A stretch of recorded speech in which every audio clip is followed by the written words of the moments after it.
प्यारे दोस्तों, आज देख रहे हैं आप 910 गणित शिक्षण का विषय जो है आपका, इसके जो महत्वपूर्ण प्रश्न आते हैं उनकी हम बात करने वाले हैं इस श्रृंखला के माध्यम से। और यहाँ पर जितने भी आपको मैंने बताया है कि जितने भी आपने सब्जेक्ट्स देखे हैं, आपके 901 से लेकर के सारे विषय के सब्जेक्ट्स के आंसर की जो है आपको प्रोवाइड की जाएगी, जो कि पीडीएफ के माध्यम से प्रोवाइड की जा रही है। इसको पढ़ लेते हैं आप अच्छे तरीके से तो आपको टेंशन लेने की आवश्यकता नहीं है, क्योंकि सारे के ज़्यादा जो क्वेश्चंस होते हैं वो 901 से लेकर के अंतिम विषय तक जो है ये आपस में इंटरकनेक्टेड होते हैं। ऐसा नहीं है कि आप 901 का पेपर दे रहे हो तो 902 में जो है 901 का प्रश्न नहीं आएगा, ऐसा पॉसिबल ही नहीं है। आज तक का इतिहास है, कभी भी पॉसिबल नहीं हुआ है।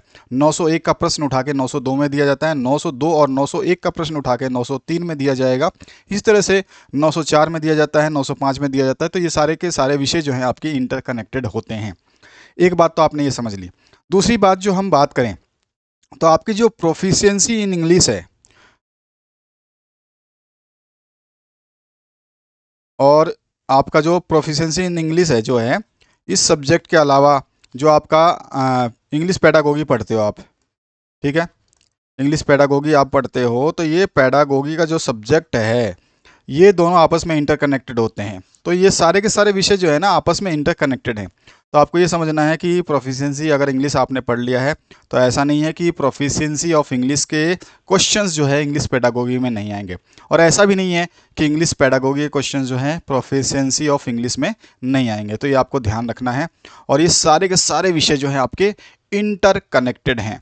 यदि आप, एक बात ध्यान रखना है आपको, यदि आप जो है यदि आप जो है सारे विषय को एग्जाम से पहले पढ़ लेते हैं, यानी कि आप एक वाचन कर लेते हैं, एक रीडिंग कर लेते हैं, तो उससे आपको एक आइडिया मिल जाएगा कि कौन कौन से क्वेश्चंस जो हैं देखने को मिल रहे हैं सभी क्वेश्चन पेपर में। तो ये सबसे बड़ी आपको जो है उपलब्धि होने वाली है। समय से पहले जो है पीडीएफ आपको उपलब्ध कराया जा रहा है। पीडीएफ आज के दिन में आपको मिल जाएगा।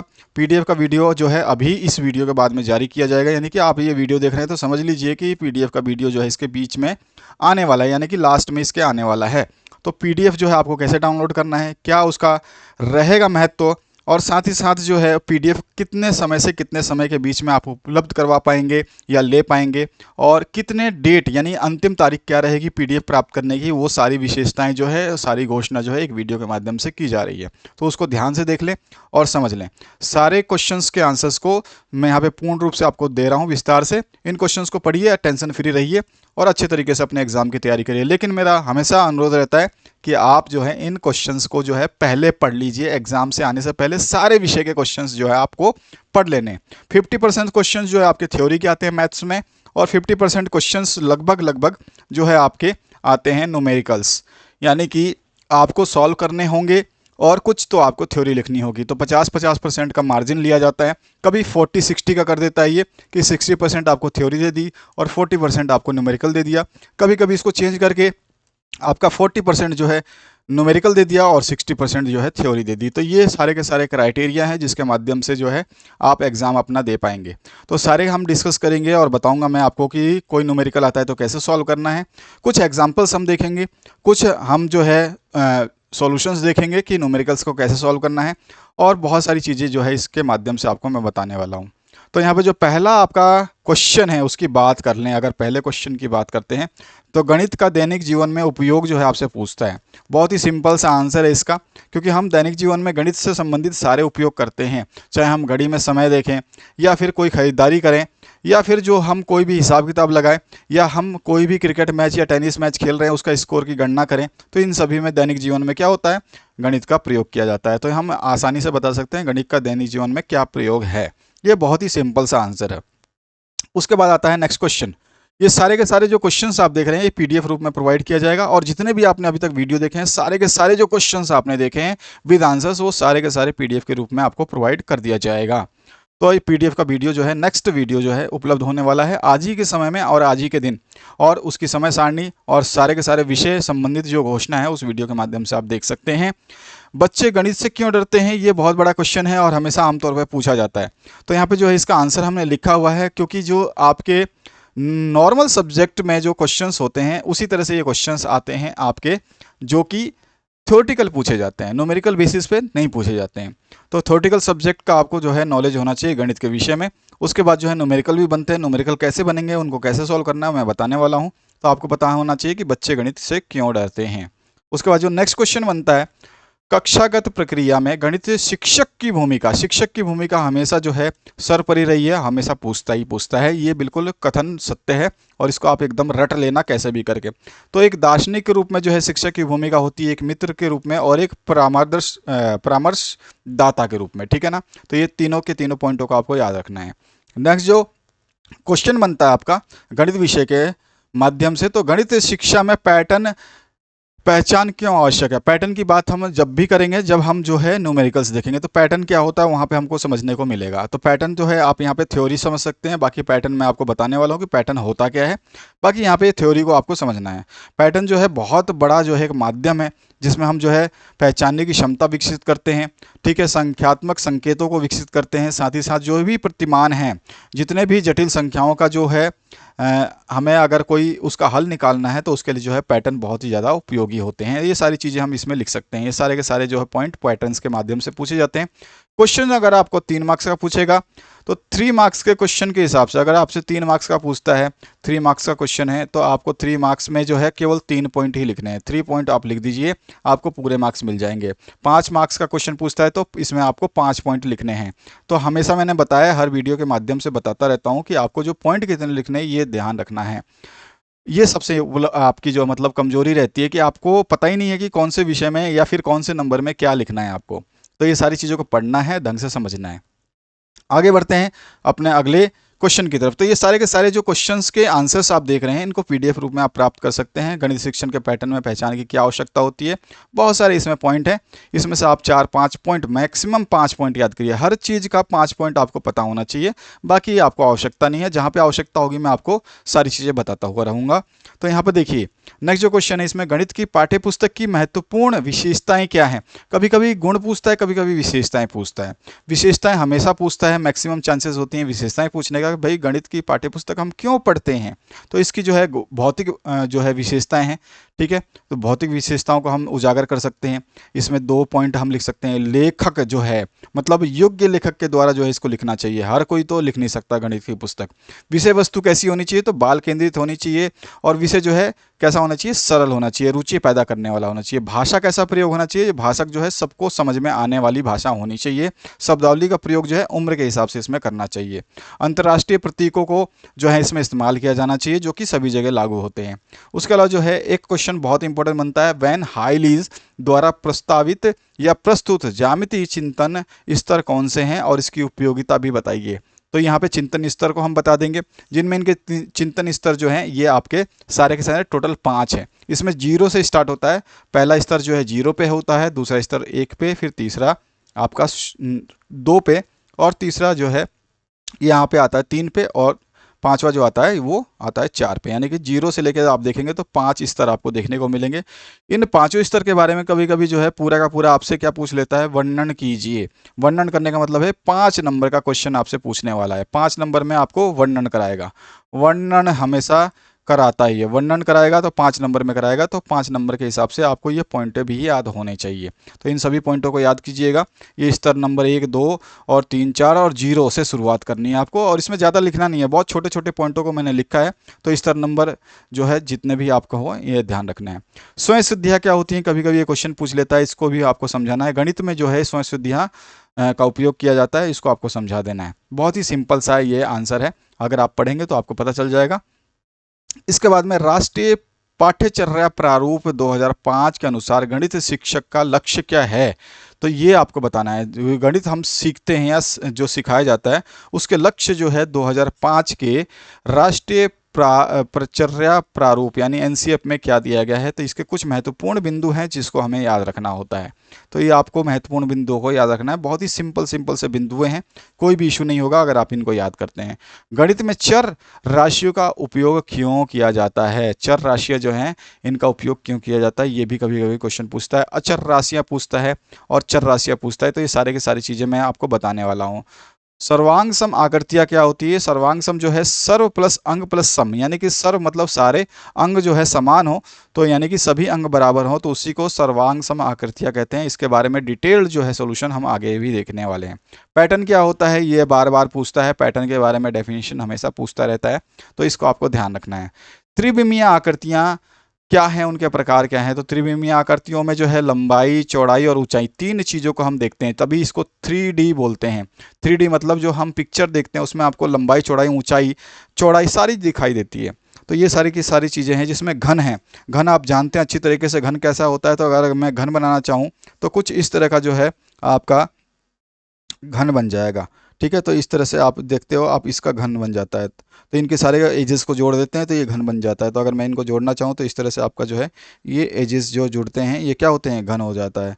और घनाभ भी है आपका इस तरह से, गोला भी है, बेलन है। गोला क्या होता है, कभी कभी क्वेश्चन में आपसे पूछता है गोला क्या होता है। तो गोला जो है ना ये क्या होता है आपका, एक बंद आकृति होती है। जैसे कि आप बॉल देखते हैं, फुटबॉल देखते हैं, टेनिस बॉल देखते हैं, ये क्या है, गोला है। गोला का मतलब होता है स्फेयर, इंग्लिश में बोलते हैं हम स्पेयर। लेकिन अगर वृत्त बोले तो वृत्त को बोलते हैं हम सर्किल। तो सर्किल जो होता है वो 1 डायमेंशनल होता है, 2 डायमेंशनल होता है। ठीक है, लेकिन ये सारे के सारे जो एग्जाम्पल दिए गए हैं सारे के सारे त्रिविमीय यानी 3D आकृति हैं। तो आपको ध्यान रखना है 3D आकृतियाँ क्या होती हैं। इसके बाद जो है आपसे मूल्यांकन के उद्देश्य पूछा जाता है, हमेशा बहुत बार पूछा जाता है। हर विषय में मूल्यांकन क्या होता है, मूल्यांकन के उद्देश्य पूछिए, या मूल्यांकन की विशेषताएं पूछ लेता है। तो ये हर विषय में पूछा जाता है। मैंने कहा आपको कि हर विषय जो है आपस में कनेक्टेड होता है। ऐसा सोचना भी नहीं है कि इस विषय का पढ़ लिया तो टेंशन खत्म, दूसरे विषय पे फोकस करें। तो ये आपकी गलतफहमी अगर आपने अभी पाल रखी है तो उसको निकाल दीजिए। हर विषय आपस में एक दूसरे से कनेक्टेड है, यानी कि पहले विषय का जो क्वेश्चन दिया गया है हो सकता है दूसरे विषय में वो क्वेश्चन पूछा जाए, या पहले सब्जेक्ट का जो भी अनिवार्य मैंने आपको आंसर्स दिए हैं इनमें से दूसरे सब्जेक्ट में आपको क्वेश्चंस पूछा जाएगा। ज्यामितीय उपकरण क्या होते हैं, तो हम जानते ही हैं ज्यामितीय उपकरण का मतलब क्या होता है कि हमारे जो रबड़ होते हैं, पेंसिल होते हैं, डिवाइडर होते हैं, जिसकी वजह से जो है हम क्या करते हैं, कोई भी ज्यामिति जो है चित्र बनाते हैं, उसी को ज्यामितीय उपकरण कहते हैं।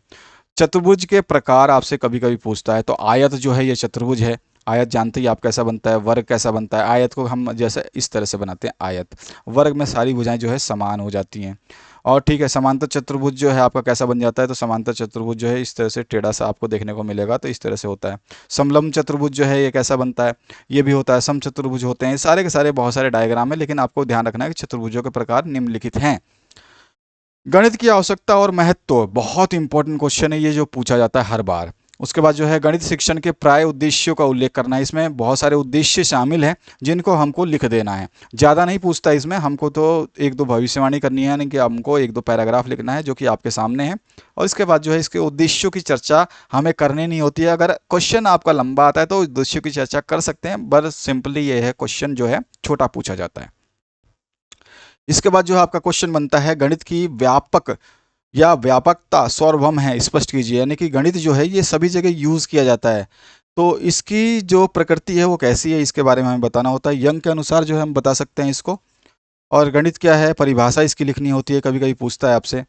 नेक्स्ट जो है आपका क्वेश्चन बनता है अबेगस क्या है, अबेगस के बारे में आप समझा सकते हैं। क्रिया सूचक संकेत जो हैं जिसमें हमारे जो है प्लस साइन आता है, माइनस साइन आता है, डिवाइड आता है, और आपका एक और आता है आपका मल्टीप्लाई। तो ये सारे के सारे साइंस जो हैं यहाँ पे यूज़ करते हैं, जिसको बोलते हैं हम क्रिया सूचक संकेत, जिसमें प्लस होता है, माइनस होता है, गुणा होता है, भाग होता है, और इक्वल्स टू का साइन भी लेते हैं। तो सारे के सारे क्या होते हैं, क्रिया सूचक संकेत होते हैं। सीसीई क्या है, हमेशा पूछा जाता है, हर क्वेश्चन पेपर में जो है सीसीई के बारे में पूछता रहता है। इसके बाद जो है गणित की प्रकृति की विशेषताएं क्या हो सकती हैं ये पूछा जाता है। तो इसमें मौलिकता होती है, स्पष्टता होती है, तार्किकता होती है, सुनिश्चितता होती है, संक्षिप्तता होती है, सत्यापन और निश्चितता आदि को शामिल किया जाता है। बाकी इसके बारे में आप डिस्क्राइब करना चाहें तो कर सकते हैं, अगर क्वेश्चन जो है बड़ा पूछा जाएगा। जनरली ये क्वेश्चन छोटा पूछा जाता है। आयतन किसे कहते हैं, बहुत सिंपल सा क्वेश्चन है। किसी वस्तु के अंदर जितनी भी स्थान घेरने की क्षमता होती है उसे ही हम आयतन कहते हैं। किन्हीं 5 महान गणितज्ञों के नाम लिखने हैं, तो उसमें आर्यभट्ट प्रथम हैं, द्वितीय हैं, श्रीधराचार्य हैं जिनका हम प्रिंसिपल आज पढ़ते हैं, साथ ही साथ वरामहीर हैं और भास्कर हैं। ये सारे के सारे क्या हैं, महान गणितज्ञों में शामिल हुए हैं। और आर्यभट्ट प्रथम की 4 पुस्तकों का नाम आपको बताना है, तो इसमें आप पुस्तकों के नाम आप लिख सकते हैं, इनको याद रखना होगा आपको। गणित में प्रमेय किसे कहते हैं, प्रमेय जो है ये पद्धति होती है जो परिकल्पनाओं को या प्रमाण के हिसाब से जो है साबित करती है। इसमें भी 3 तरह के जो हैं पद्धतियाँ या सिद्ध करने की विधियाँ होती हैं, जिसको हम जो है प्रत्यक्ष उत्पत्तियाँ कहते हैं, अप्रत्यक्ष और सिद्ध करने की विधि के नाम से शामिल करते हैं। वैन हाइले का मॉडल क्या होता है? तो वैन हाइले का मॉडल जो है छात्र को जो है ज्यामिति सिखाने के लिए बनाया गया है, यानी कि छात्र जो है ज्यामिति कैसे सीखते हैं ये चीज़ जो है आपका वैन हाइले का मॉडल बताता है। जो छात्र गणित नहीं समझते वह पाठशाला में प्रवेश नहीं पा सकते, ये कथन किसका है? ये प्लेटो ने कहा था। गणित की सबसे प्राचीन शाखा जो है वो अंक गणित को मानी जाती है। नेक्स्ट जो है गणित दिवस जो है कब मनाया जाता है? हर समय या हर साल जो है 22 दिसंबर को मनाया जाता है, जिस दिन श्रीनिवास रामानुजन का जन्म हुआ था। ब्रूनर के अधिगम सिद्धांतों का वर्णन करना है, तो यहाँ पे उनके बहुत सारे सिद्धांत हैं, तो उनका वर्णन हमेशा हर सब्जेक्ट में पूछा जाता है। तो 3 सिद्धांतों को आपको याद रखना है, जिसमें आपका क्रिया निर्माण विधि है, और प्रतिबिंबात्मक या छायात्मक आयु है, और संकेत या चिन्ह आधारित जो है आयु है। तो 3 तो आपको याद रखने हैं, और इसके जो डिस्क्रिप्शन पूछे जाते हैं जब 5 नंबर का क्वेश्चन आता है तो आपको ये 2-3 पॉइंट जो है लिख देने हैं ढंग से। इसके बाद आता है गणित शिक्षण के संबंध में एनसीएफ 2005 किन बातों पर बल देता है? तो ये जो बातों पे बल देता है उसमें बोलता है कि इसमें चित्र बनाओ और चरों का चुनाव करो। चर क्या होते हैं इसको समझो, समीकरण और असमीकरण बनाना सीखो, साथ साथ में तर्क के आधार पर निष्कर्ष निकालना भी इसमें सम्मिलित किया जाता है। गणित की प्रकृति को समझाना है, तो गणित की प्रकृति जो है आप बता सकते हैं निम्न बिंदु के आधार पे। तो ये सारी की सारी जो है प्रकृतियां हैं, इसमें से 5-6 प्रकृति आपको याद रखना है, क्योंकि ये बड़े क्वेश्चनों में शामिल किया जाता है।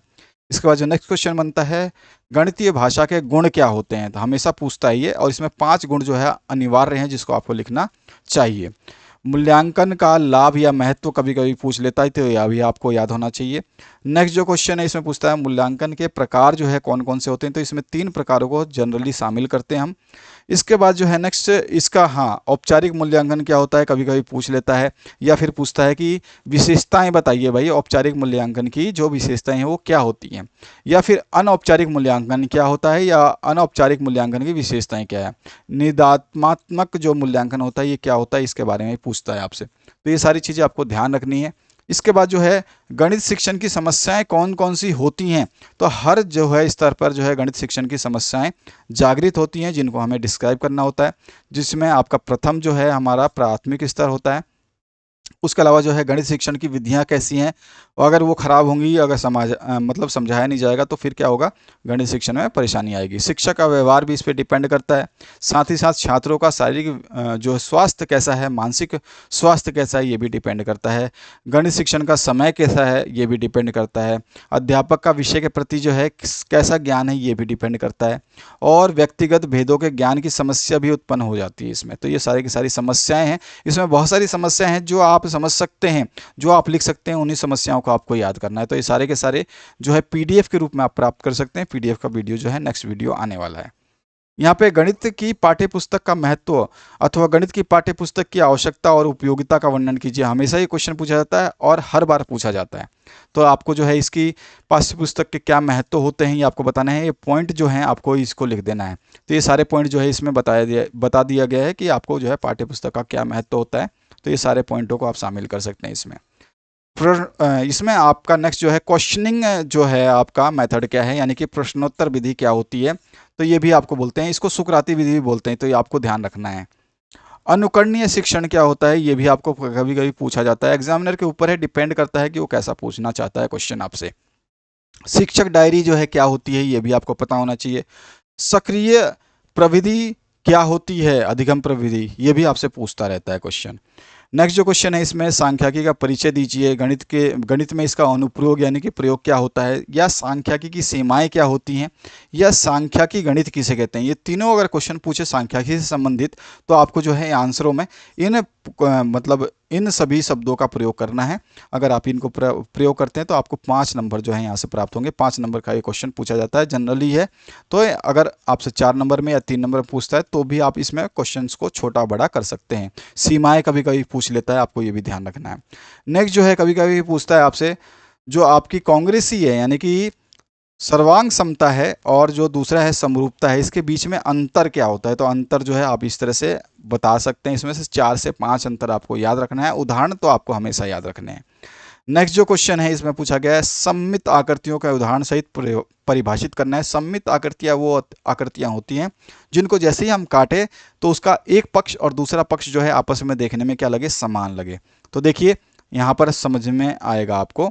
जैसे कि हमने ये आयत को काटा है, तो आयत को काटना है तो हम इस तरह से भी काट सकते हैं, तो इसका ऊपर वाला हिस्सा और नीचे वाला हिस्सा जो है एक जैसा ही लगेगा। अगर हम इस तरह से काटते हैं तो इसका ये लेफ्ट वाला और राइट वाला हिस्सा जो है एक तरफ लगेगा। इस तरह से हम अगर समांतर चतुर्भुज को काटते हैं, जिसको पैरेललोग्राम बोलते हैं, तो इसको अगर हम इस तरह से काटे तो भी दोनों हिस्से बराबर होंगे, अगर इस तरह से काटे तो दोनों हिस्से जो है बराबर होंगे। एच को जो हम इस तरह से काटे, दोनों तरीके से काटे, तो आपके जो है हिस्से बराबर होंगे। तो इस सारी की सारी जो सममित आकृतियां कहलाती हैं। इसके बाद आपसे पूछता है गुड एंड हैट के अनुसार गणितीय तथ्य के अभिप्राय को परिभाषित कीजिए। इसमें बहुत इंपॉर्टेंट क्वेश्चन है, गुड हैट को बार बार में उठाया जाता है, थोड़ा सा ध्यान रखना है आपको। गणित परिषद क्या है, इसके बारे में आपको थोड़ा सा समझा देना है, ज़्यादा इसमें डिस्कस नहीं किया जाता, छोटा सा क्वेश्चन बनता है 2 से 3 मार्क्स का। इसके बाद में गणित संग्रहालय का वर्णन करना है, तो इसमें जो है आपको थोड़ा सा समझाना पड़ता है इसमें, क्योंकि गणित सहायक सामग्री क्या होती है इसके बारे में भी आपको समझाना पड़ता है। तो ये सारी की सारी चीज़ें इसमें आपको लिखनी होगी। इसके बाद जो है आपका नेक्स्ट जो क्वेश्चन है उसकी हम बात करते हैं, गणित सहायक सामग्री की उपयोगिता क्या है। कभी कभी ये क्वेश्चन बना के उठा के दे देता है आपको, तो इसको भी आपको ध्यान रखना है, जिसमें आपके सारे के सारे पॉइंट नंबर 1, पॉइंट नंबर 2, 3 और 4 और 5 ये सारे के सारे इस तरह से शामिल हैं। वृत्त की छेदन रेखा और स्पर्श रेखा में अंतर आपको बताना है, तो छेदन रेखा क्या होती है उस छेदन रेखा के बारे में हम बता सकते हैं, ठीक है। और साथ ही साथ स्पर्श रेखा क्या होती है ये भी हम बता सकते हैं। तो यहाँ पे आसानी से आप समझ सकते हैं। छेदन रेखा की बात करें तो वृत्त अगर आप बनाते हैं तो छेदन रेखा का मतलब हो गया कि वृत्त के 2 बिंदुओं को स्पर्श करती हुई जो रेखा जाएगी वो छेदन रेखा कहलाती है। अब इसी के हिसाब से समझ सकते हैं कि एक ही बिंदु से छेदन रेखाओं की संख्या जो अनंत हो सकती हैं, ठीक है, बहुत सारी मतलब खींच सकते हैं। और जो है वृत्त की छेदन रेखा आपने देखा पहले ही, जैसे मैंने बताया कि ये 2 भागों में विभाजित कर देती है। कोई भी छेदन रेखा एक बार खींचेंगे तो 2 भागों में विभाजित कर देगी। और स्पर्श रेखा की बात करें तो वृत्त कोई भी है तो वृत्त के बाहरी बिंदु से, यानी कि कोई बाहरी बिंदु है ना, उसके ऊपर जो हम स्पर्श रेखा खींचेंगे उसको जो हम इस तरह से ड्रॉ करते हैं, ऐसे ऐसे हम ड्रॉ कर सकते हैं। तो ये सारी की सारी क्या है, स्पर्श रेखाएं। अनगिनत स्पर्श रेखाएं जो हैं अलग अलग बिंदुओं से प्राप्त की जा सकती हैं, लेकिन एक बिंदु से एक ही स्पर्श रेखा जो है प्राप्त होती है। नेक्स्ट जो क्वेश्चन है चर और अचर राशि, इसके ऊपर हमेशा क्वेश्चन पूछता है। गणित के शिक्षण और सीखने की समस्या क्या हैं, इसके ऊपर भी क्वेश्चन हमेशा पूछा जाता है, तो इसको आपको ध्यान रखना है। इसमें बहुत सारे पॉइंटों को शामिल किया गया है। इसमें भय और असफलता है एक रीज़न, और अधिकांश छात्र जो है वो क्या करते हैं, ये गणित को पढ़ने और सिखाने में जो है थोड़ा सा जो है दिक्कत करते हैं, अपने आप में परेशानियों को शामिल कर लेते हैं। बाकी सारे स्थानीय मान को जो है पहचान नहीं पाते हैं, स्थानीय मान क्या होता है ये समझ नहीं पाते हैं। और अधिकांश पाठ्यक्रम में जो है अलग जो है, मतलब क्या कहते हैं कि हम गणित को हमें लिख करके समझाना होता है, और बाकी विषयों में क्या होता है कि हमें समझ करके और याद करना होता है। समझाना और याद करने में दोनों में अंतर है। तो यहाँ पे एक ही बात होती है कि यहाँ पर जो है स्मरण पे जोर देते हैं हम। बाकी बहुत सारी जो है इसके प्रॉब्लम्स हैं जिनको हम मतलब यहाँ पे समझा सकते हैं, इनको आप बता दीजिएगा। इसके अलावा जो है बहुत सारे जो आपके क्वेश्चंस आते हैं उन क्वेश्चंस को ही लिया गया है यहाँ पे। एक सुविधादाता के रूप में जो एक शिक्षक है वो क्या भूमिका निभाता है, ये क्वेश्चन तो हर पेपर में पूछने का जो है प्रयास करता है एग्जामिनर। सुविधादाता के रूप में जो है एक शिक्षक का क्या भूमिका है, महत्व है। तो आप जो है ये सारे पॉइंट को जो है किसी भी पेपर में लिख सकते हैं। तो मैंने बताया था कि आपके सारे पॉइंट्स जो हैं या सारे पेपर्स जो हैं आपस में एक दूसरे से क्या होते हैं, संबंधित होते हैं, तो आपको ध्यान रखना है। तो इन सभी पॉइंटों को आप शामिल कर सकते हैं। वार्षिक योजना के बारे में आपसे पूछता है, चाहे किसी पेपर में पूछे, आप वार्षिक योजना को ये वाला क्वेश्चन का आंसर आप दे सकते हैं। तो ये सारे का सारे आपके क्वेश्चंस के आंसर हुए। अब आगे बात करेंगे नेक्स्ट क्वेश्चन की। तो इसमें नेक्स्ट क्वेश्चन जो है इसमें क्या होता है, गणित शिक्षण के प्रमुख और गौण उद्देश्य क्या है। इसमें बहुत सारी महाभारत है, ठीक है, तो हमको जो महाभारत जितनी याद होती है उतनी ही याद करनी है। तो व्यवहारिक उपयोगिता का उद्देश्य 3 तो मतलब गौण मुख्य नियम है। तो ये पहला मुख्य नियम जो है ये आपका है व्यवहारिक उपयोगिता का उद्देश्य। और उसके बाद जो आपका नेक्स्ट आता है ये आप आराम से देख सकते हैं यहाँ पे। और इसके बाद जो आता है आपका उपयोगिता का सिद्धांत या नियम बोलिए, तो उद्देश्य बोलेंगे हम अनुशासनात्मक उपयोगिता का उद्देश्य। उसके बाद जो आपका तीसरा चरण जो आएगा उसकी हम बात करेंगे सांस्कृतिक उपयोगिता का उद्देश्य। और इसके बाद गौण नियम की हम बात करें तो इसमें 10 नियम शामिल है, उसमें 10 में से 5 याद करिएगा। तो ये पहला नियम है। उसके बाद जो है दूसरा नियम ये है वैज्ञानिक दृष्टिकोण का निर्धारण। तीसरा नियम है तार्किक शक्ति का विकास होना। चौथा नियम जो है गति तथा शुद्धता प्रदान करना। पांचवा है एकाग्रता और धैर्य का आत्मम। और इसके बाद जो है आपका छठा नियम है। इसी तरह से सातवां नियम है, और इसके बाद में आठवां नियम भी है, और नौवां भी है, और फिर 10वां भी है। तो ये सारे के सारे नियम आपको पता होने चाहिए अच्छे तरीके से। अब यहाँ पे एक क्वेश्चन बनता है कि 3/4 x बराबर 7 माइनस एक्स में x का मान क्या है। तो इसको आप जब प्राप्त करेंगे या फिर इस मान को लिखेंगे तो आपको सब समीकरण जो दी गई है उसको आपको याद करना है कि भाई ये समीकरण ये दी गई है, तो इसको आप लिख लेंगे। पहला तो समीकरण लिखा आपने, समीकरण को हम इस रूप में भी लिख सकते हैं। इसके साथ साथ में समीकरण को जब हम लेफ्ट राइट करते हैं, आपको पता ही होता है कि 3x है, नीचे बटे में 4 है, तो इधर जाके गुणा में 4 हो जाएगा। या फिर आप लिख सकते हैं इसको 3x इक्वल्स टू यहाँ पर 7 इंटू 4 माइनस एक्स इंटू 4, ये भी लिख सकते हैं। तो आप देखोगे तो यहाँ पर 3x इक्वल्स टू क्या हो जाएगा 28 माइनस में 4x, यहीं पर ये चीज़ लिखी गई है। तो इस तरह से भी आप समझा सकते हैं। उसके बाद जो है समीकरण को जो है x एक तरफ ले जाना है और बिना x वाली जो संख्या है उसको एक तरफ रखना है। उसके बाद जो है x का मान निकाल देना है। तो यहाँ पे 7x है, तो x का मान हमें निकालना है, तो x को तो यहीं छोड़ देंगे, और x में से 7 जो है यहाँ पे गुणा है, तो दूसरी तरफ जाएगा तो क्या हो जाएगा भाग हो जाएगा। तो भाग होने के बाद 4 आंसर आ जाएगा। तो इस तरह के क्वेश्चंस पूछे जाते हैं आपसे। 6 और 54 का मध्यानुपाती ज्ञात कीजिए, तृतीयानुपाती ज्ञात कीजिए, इस तरह के क्वेश्चंस बनते हैं। तो मध्यानुपाती का मतलब होता है बीच वाला अनुपात आपको ज्ञात करना है, 6 और 54 के बीच वाला। तो 6 और 54 के बीच में मान लो x आता है, तो इसको समान अनुपाती का जो चिन्ह है इसके माध्यम से हम प्रयोग करते हैं। तो इसको जब प्रयोग करते हैं तो 6x और समान अनुपाती का चिन्ह लगा करके x और फिर अनुपात 54 लिख देंगे। तो यहाँ पे दोनों तरफ x हो जाएगा। इधर की संख्या को जो समानुपाती का चिन्ह जो है इसको बराबर में चेंज कर देते हैं, और बाकी की संख्याओं को 6/x लिख देंगे, और जो है x/54 हो जाएगा। यहाँ पे क्रॉस मल्टीप्लाई कर देंगे, यानी कि तिरछा गुणा कर देंगे। तो तिरछा गुणा करेंगे तो x से x गुणा होगा तो x² हो जाएगा, और 6 से 54 का गुणा होगा तो 6 गुणा 54 हो जाएगा। इसके बाद जो है यहाँ पे स्क्वायर हटाओगे, जैसे ही आप स्क्वायर हटाओगे तो क्या हो जाएगा, यहाँ पे अंडर रूट बन जाएगा। अंडर रूट बन जाएगा क्योंकि स्क्वायर हटाते तो अंडर रूट बन जाता है।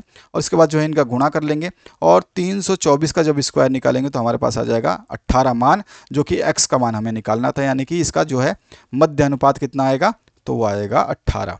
इस तरह से 2, 3 और 15 का तृतीय अनुपात क्या होगा, तो जैसे 2, 3 और 15, 15 तो चौथा हो गया, इसमें जो है और की जगह क्या है हमारे पास में, ये तृतीय अनुपात की पूछ रहा है, तो तृतीय अनुपात हमारा x हो गया। वही फॉर्मूला रहेगा, यानी कि ये जो आपका साइन है ये इक्वल का साइन बन जाएगा। इसके इधर क्या है 2 और 3 है तो 2/3 हो जाएगा, इधर x और 15 है तो x/15 हो जाएगा। फिर इसको क्या है हम आपस में मल्टीप्लाई कर लेंगे, क्रॉस मल्टीप्लाई कर लेंगे, यानी कि तिरछा गुणा कर लेंगे, इस तरह से गुणा कर लेंगे। और गुणा करेंगे तो यहाँ पे देखो 3 इंटू एक्स हो जाएगा, तो 3x हो जाएगा एक तरफ, और 2 इंटू 15 हो जाएगा तो एक तरफ हो जाएगा। इसके बाद जो है हम देखेंगे 3x बराबर 30 आ गया, तो x का मान हमें निकालना है। तो यहाँ पे गुणा है, और गुणा को हम यहाँ पे भाग में ले जाएंगे तो हमारा आंसर आ जाएगा 10। इसी तरह से आपसे कभी कभी क्वेश्चन पूछता है 5x(y² में x का गुणनांक क्या है। तो x का जो भी गुणनांक होगा वो x से गुणा हुआ जो सदस्य है उसी को हम जो है x का गुणनांक मानेंगे, जिसमें 5 से x भी गुणा है और y² से भी x गुणा है। तो यहाँ पे 5 भी गुणा है और y² भी गुणा है, तो ये आपका आंसर हो जाएगा। निम्न में लुप्त संख्या क्या है, तो यहाँ पैटर्न की बात की गई है। यहाँ पैटर्न देखिए 3 और फिर 5 जोड़ा, तो इसमें 5 हमने प्लस किया तो क्या बना, ये 8 बना, और 8 में फिर यहाँ पर 2 है हमने 10 ऐड किया तो हमारा 18 बना। फिर हमने इसमें 5 ऐड किया तो इसमें 23 बना। फिर हम क्या करेंगे 10 ऐड करेंगे तो 33 बनेगा। फिर हम क्या करेंगे 5 ऐड करेंगे तो यहाँ पे क्या बनेगा 38 बनेगा। तो यहाँ पे जो है 38 इसका आंसर आ जाएगा। तो ये पैटर्न कैसा है, 5 पहले ऐड कर रहे हैं, फिर बाद में 10, फिर 5, फिर 10, फिर 5, फिर 10, इस तरह से हम ऐड कर रहे हैं।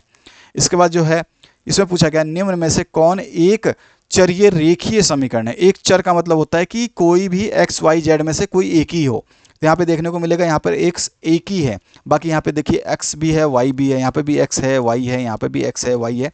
तो हमारा जो आंसर हो जाएगा वो ए ऑप्शन करेक्ट हो जाएगा, यानी कि आंसर ये हो जाएगा।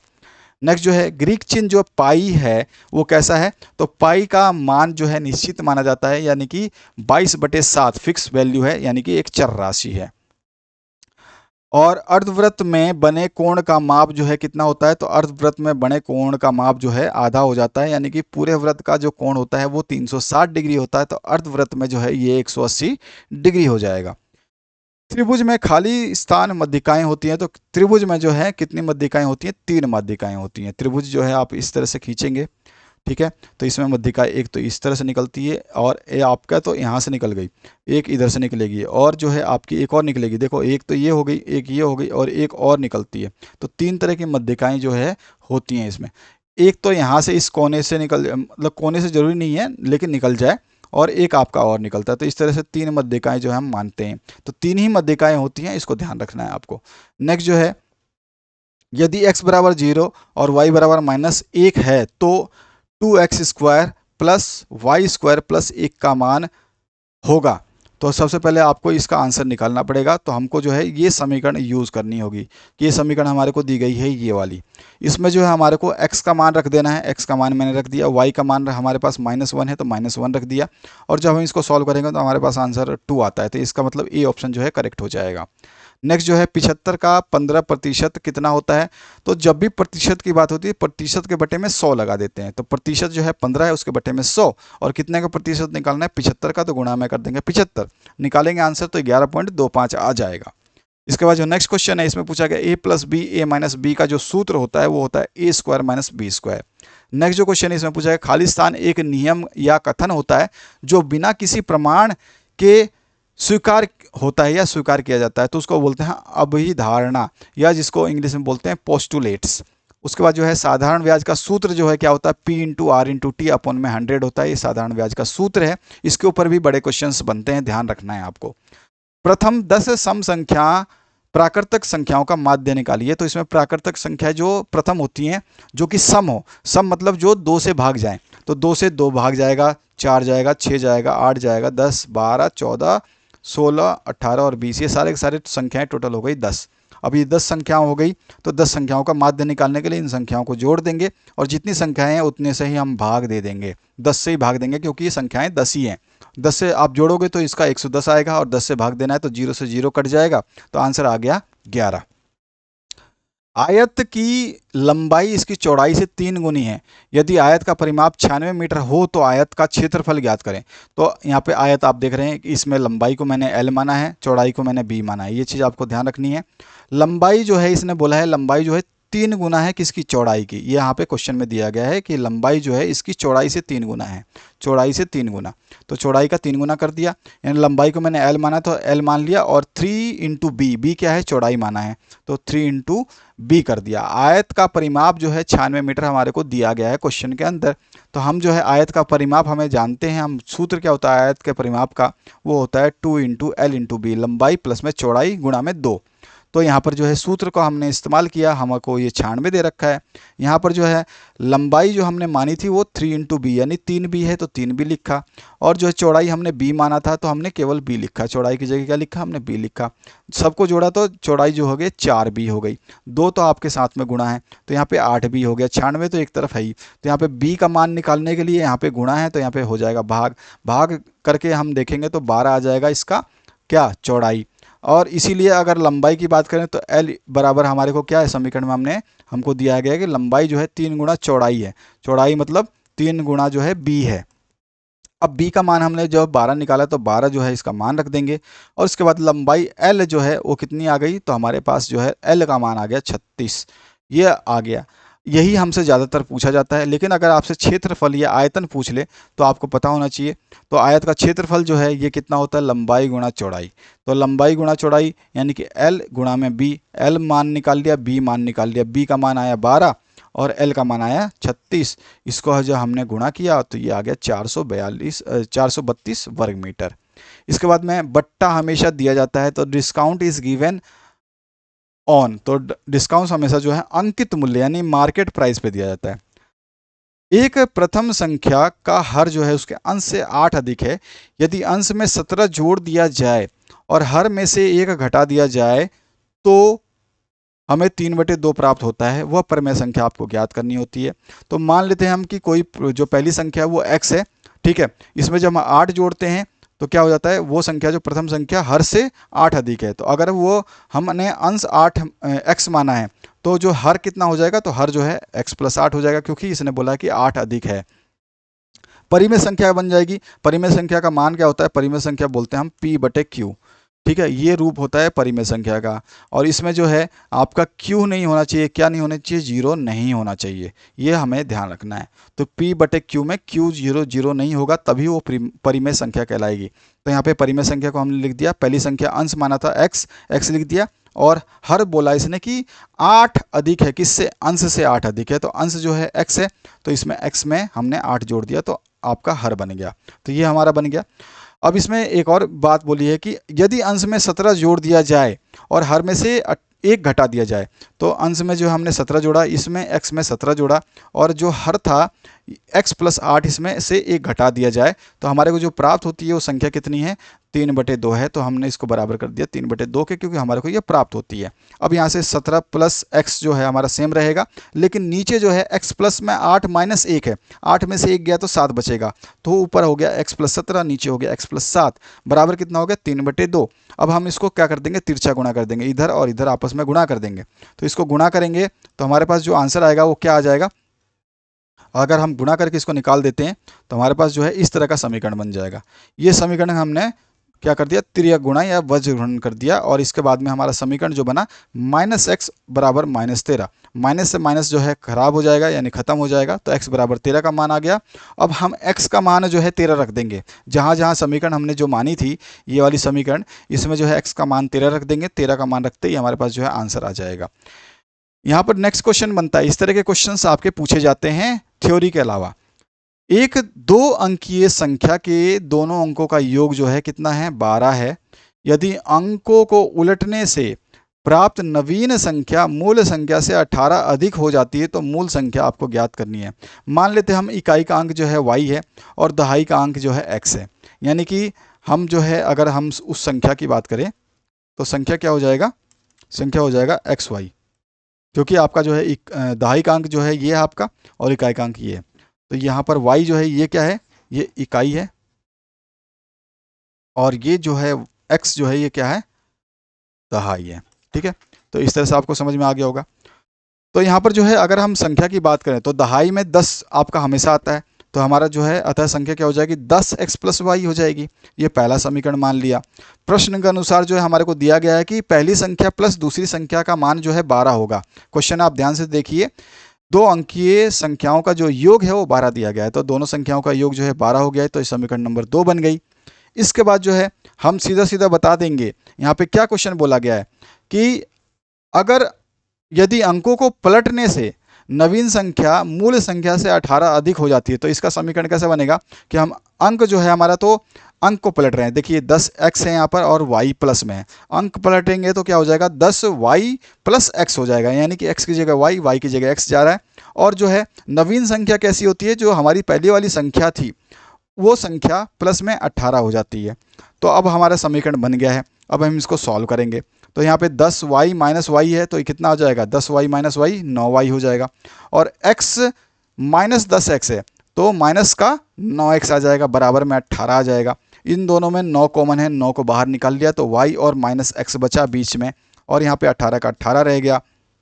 अब यहाँ पे हम इसको लिख क्या सकते हैं कि y माइनस एक्स बराबर 18/9, क्योंकि 9 यहाँ पे गुणा है तो इधर आके भाग हो जाएगा।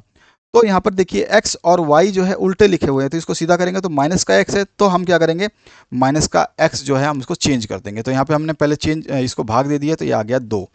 अब यहाँ पे जो है हम इसको लिख सकते हैं माइनस का x प्लस का y, तो ये समीकरण नंबर 4 बना दिया। समीकरण नंबर 2 और 4 इन दोनों को हमने देखा। समीकरण नंबर 2 क्या था, x प्लस वाई बराबर 12 था, ठीक है, x प्लस वाई बराबर 12 है। तो इन संख्याओं को, इन दोनों समीकरणों को क्या है आपस में हम जोड़ लेते हैं, क्योंकि x एक प्लस का एक माइनस का है तो दोनों कट जाएंगे। हमारे को जब भी समीकरण दिया होता है हमको एक को काट देना होता है, दूसरे का मान हमारे पास ऑटोमेटिक आ जाएगा। तो यहाँ पे देखिए y प्लस वाई तो 2y हो गया, और 12 प्लस 2 14 हो गया, तो y का मान आ गया 7।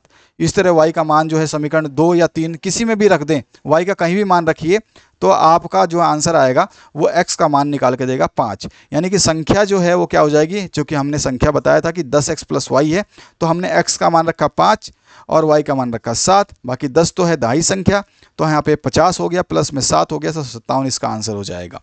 इसी तरह से जो है एक लंबवृत्तीय शंकु की त्रिज्या और ऊंचाई का अनुपात जो है 5/12 है। यदि उसका आयतन जो है 314 मीटर है तो उसकी तिर्यक ऊंचाई तथा त्रिज्या ज्ञात कीजिए। आपने शंकु तो देखा ही होगा, शंकु कैसा होता है आपका, जो आप अपने बर्थडे में कैप पहनते हैं या फिर आइसक्रीम खाते हैं तो इस तरह का कोन होता है। तो हम मान लेते हैं यहाँ पे क्योंकि लंबवृत्तीय शंकु है और इसकी त्रिज्या और साथ ही साथ ऊंचाई का अनुपात दिया गया है 5/12 का। इसमें आयतन यानी कि वॉल्यूम जो दिया गया है 314 मीटर है। तो इसकी तिर्यक ऊंचाई यानी कि स्लांट हाइट हमको ज्ञात करनी है। माना कि त्रिज्या जो है वो r मान लेते हैं, ऊंचाई जो है h मान लेते हैं, तिर्यक ऊंचाई को l मान लेते हैं। तो ये 3 तरह की हमने जो अवधारणाएं मान ली हैं। अब यहाँ पे जो रेशो दिया गया है यानी कि जो अनुपात दिया गया है वो 5/12 का है। किसके बीच में है, तो आपका त्रिज्या है और हाइट जो है यानी कि ऊंचाई है उसके बीच का अनुपात जो है 5/12 का दिया गया है। तो हमने इसको भी लिख लिया।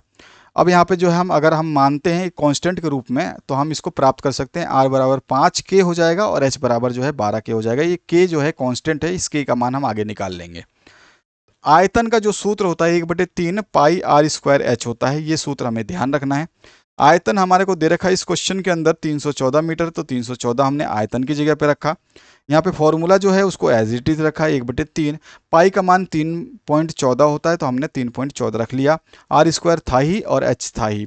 उसके बाद जो है हम देखेंगे 3.14/3 है, तो पॉइंट को हटाने के लिए हम क्या करेंगे, नीचे का जो है पॉइंट के बाद में 2 संख्या है तो 2 जीरो लगा देंगे। 3 के आगे 2 जीरो लगाया तो 300 बन गया और ये 314 बन गया। r² पहले से ही है और h भी आपका पहले से ही है, क्योंकि r का और h का मान हमें पता नहीं है कि हमने r को जो है 5 के मान रखा है और h को जो है 12 के मान रखा है। हम इसको h की वैल्यू, हमारे को k की वैल्यू पता चल जाएगी तो h और r का मान अपने आप निकल जाएगा। तो यहाँ पर देखिए, यहाँ पर 300 इधर है और यहाँ पे 314 दोनों तरफ है। तो अगर आप तिरछा गुणा करते हैं इस तरह से तो यहाँ पे देखो 314 आ जाएगा। 314 आते ही जो है कट जाएंगे, तो कटने का मतलब क्या हो जाएगा, इधर कुछ भी नहीं बचा। अब यहाँ पे 1 बचा, 1 को इधर 300 से गुणा करेंगे तो 300 इधर आ जाएगा। तो ये आपको समझ में आ चुका होगा कि कैसे हमने काटा है।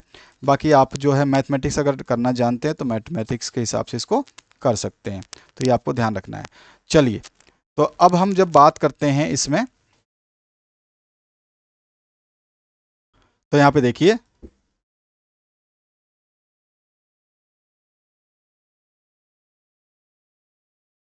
तो यहाँ पे 314 जो है, क्योंकि हम यहाँ पे अगर मैं आपको समझाना चाहूँ तो मैं इस तरह से लिख सकता हूँ कि भैया ये 314 था, ठीक है। यहाँ पे 314 बटे में हो गया, इधर बराबर में क्या बचा, यहाँ पे 1/300 बचा, गुणा में क्या बचा, r² बचा, गुणा में h बचा। और फिर इसको अगर हम सॉल्व करें तो देखिए यहाँ पे कट जाएगा ये, ठीक है। तो यहाँ पे अगर ये कट जाता है तो यहाँ पे आ जाएगा आपका 1, ठीक है, बराबर में 1/300 गुणा में क्या आ जाता है, r² गुणा में आ जाता है h, ठीक है।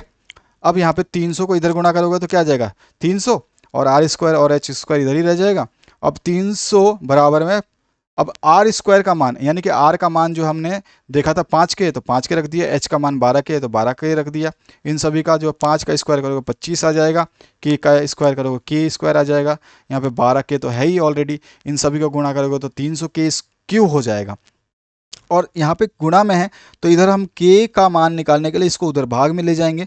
तो यहाँ पे जो है 300/3 यानी कि k का मान 1 आ गया। यानी कि अगर मैं k का मान यहाँ पे रखता हूँ तो यहाँ पे r का मान मेरे को 1 मिलेगा और h का मान भी मेरे को 1 मिलेगा। तो यहाँ पे देखिए त्रिज्या जो है r हमने मानी थी 5k, तो 5k इंटू 1 तो 5 मीटर, और ऊंचाई जो है 12k यानी कि 12 इंटू 1 12 मीटर। और तिर्यक ऊंचाई का जो फॉर्मूला होता है r² प्लस में h² होता है। तो h और r की दोनों की वैल्यू हमने निकाल ली 5 और 12, तो 5 और 12 रखेंगे और l का जो है मान निकल जाएगा। तो ये हमारे पास क्या हो जाएगा, इसका आंसर हो जाएगा। इस तरह से समीकरण जो है आपको 7x - 3 = 0 का हल जो है आपको निकालना है। तो वही 7x - 3 = 0 है तो 7x = 3 हो जाएगा, क्योंकि माइनस का साइन है तो माइनस वाला इधर आएगा तो क्या हो जाएगा, प्लस का हो जाएगा। तो x यहीं छोड़ देंगे, x के साथ में 7 गुणा है तो इधर आकर क्या हो जाएगा, भाग हो जाएगा। तो 3/7 जो है इसका आंसर हो जाएगा, यानी कि डी ऑप्शन हमारा करेक्ट हो जाएगा। नेक्स्ट जो क्वेश्चन है इसमें पूछा गया आपसे मतलब जनरली पूछ लेता है घन का आयतन का फॉर्मूला आपको पता होना चाहिए। अगर ये पता है तो आप कोई भी न्यूमेरिकल भी सॉल्व करते हैं कि घन का आयतन क्या होता है, वॉल्यूम क्या होता है, भुजा का क्यूब, जो भी भुजा है उसका क्यूब कर देंगे। घन के विकर्ण की लंबाई जो है √3 गुणा में भुजा हो जाती है। घन का परिमाप जिसको पेरीमीटर बोलते हैं तो ये 6 गुणा में भुजा होती है।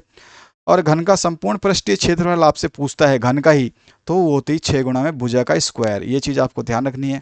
घनाभ के बारे में कभी कभी आपसे आयतन पूछता है, तो घनाभ का जो आयतन यानी कि वॉल्यूम होगा वो लंबाई गुणा चौड़ाई गुणा ऊंचाई होती है।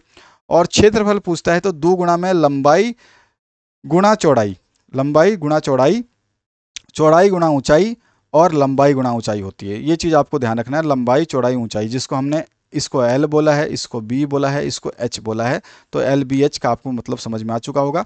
कभी कभी पूछता है आपसे जो आपका वृत्त है इसका क्षेत्रफल का सूत्र, या फिर आपको क्षेत्रफल पूछ ले तो आपको पता होना चाहिए कि πr² जो है वृत्त का क्षेत्रफल का सूत्र होता है। ठीक है। और वृत्त का अगर आपसे परिमाप पूछे, परिमाप क्या होगा, परिमाप क्या होगा, तो परिमाप जो है आप लिखेंगे तो होता है 2πr। तो इस तरह से आपको ये फॉर्मूले याद होने चाहिए। आपसे कभी कभी त्रिभुज का क्षेत्रफल पूछता है, तो त्रिभुज का क्षेत्रफल भी आपको ध्यान होना चाहिए। तो त्रिभुज का जो क्षेत्रफल होता है वो होता है आपका 1/2 गुणा में आधार गुणा में ऊंचाई। तो ये आपको ध्यान होना चाहिए। ठीक है। तो ये सारे के सारे जो समस्याएं हैं इसका इस तरह से समाधान होता है। बाकी इसमें कोई भी ऐसा क्वेश्चन नहीं है जिनको आप समझ ना पाओ। सारे क्वेश्चंस को आपको बेहतरीन तरीके से करने हैं। और भी क्वेश्चंस पूछे जाते हैं जिसमें आपका घन है, घनाभ है, उनके ऊपर ही पूछा जाता है, तो उनके सारे फॉर्मूलेस आपको ध्यान रखने हैं। बहुत सारे फॉर्मूलेज हैं जिनको अगर हम यहाँ पर डिस्कस करें तो बहुत बड़ा जो है लंबा वीडियो भी बन जाएगा। तो इन PDF को प्राप्त करने के लिए जो है आप सीधे सीधे जो है नेक्स्ट वीडियो जो है PDF का आने वाला है, उसको आप चेक करके इसका पूरा PDF जो है 901 से लेकर के अंतिम विषय तक जो है 9 आपका 11 है, वहाँ तक के सारे विषय के जो प्राप्त कर सकते हैं। इसके अलावा कोई भी सब्जेक्ट जो है वो हमने दे दिए हैं। फर्स्ट ईयर के, सेकंड ईयर के सब्जेक्ट्स जो हैं आज आपको उपलब्ध करा दिए जाएंगे। तो इन वीडियोस को देख करके आप जो है PDF को प्राप्त कर सकते हैं। आशा करता हूँ इस वीडियो से आपने कुछ ना कुछ बेहतरीन सीखा होगा। इसमें जो फॉर्मूले हैं इनको अच्छे तरीके से याद करिए। ये सारे फॉर्मूले बहुत ही इंपॉर्टेंट रहेंगे। किस क्वेश्चन को कैसे सॉल्व करना है मैंने तरीका बता दिया है। कुछ भी चेंजेस हो तो आप जो है उसी तरीके को आजमाएं, तो आसानी से जो है आप क्वेश्चन सॉल्व कर पाएंगे। फॉर्मूले को याद रखें, फॉर्मूला हमेशा जो है आपके लिए बहुत ही महत्वपूर्ण रहता है। तो इन सभी फॉर्मूले को याद रखना है आपको। आशा करता हूँ इस वीडियो को आपने देख करके कुछ ना कुछ बेहतरीन सीखा होगा। Thank you very much, have a good day.